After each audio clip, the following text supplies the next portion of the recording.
Hello, everyone. This is Afrometrics research-based news, just giving an update on the major events of this past week relevant to the Black world.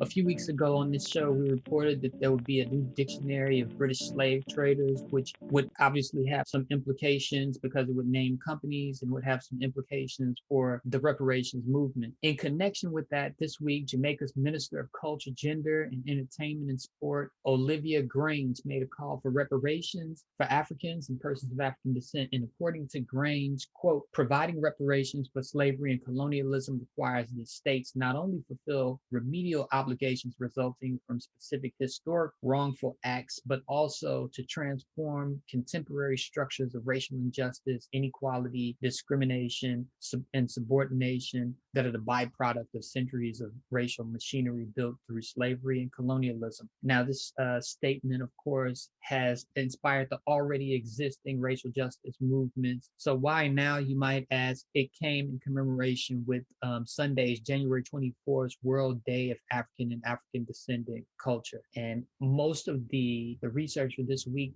tend to be in the area of healthcare. And I think that you'll see just what I mean here. New cancer research is showing racial differences that may help explain some disparities in colon cancer. Colon cancer is particularly significant to this particular show because Black people are 20% more likely to develop it and 40% more likely to die from it. But this new research is on the issue of sidedness.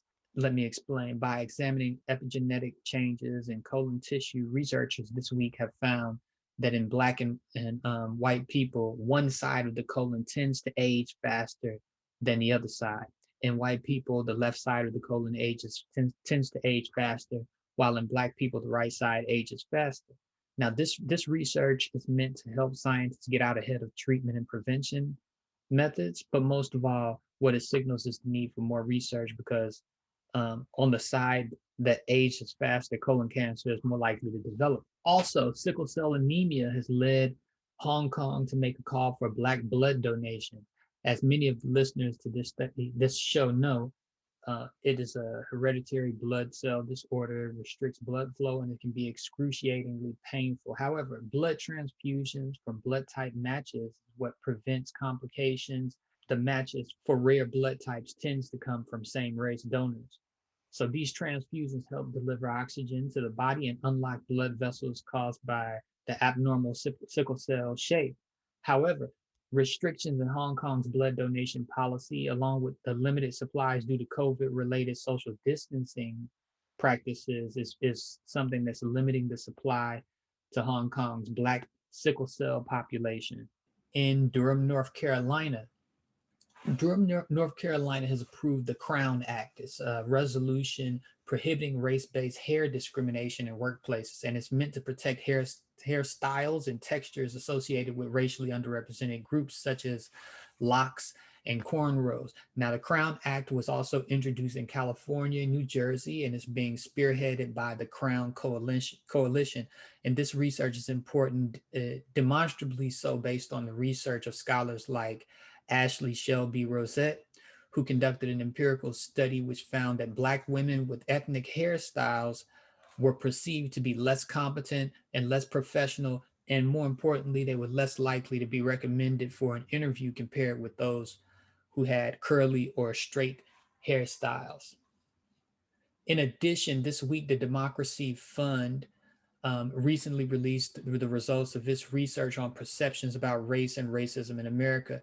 And it indicated that more than 80% of Black Americans believe that they face either a great deal or a lot of discrimination based on their race, while among Americans as a whole, the perceptions are split down the middle, with 50% saying that Black people face a great deal or a lot of racial discrimination, and 50% believing that Black people face a moderate amount, a little, or not at all.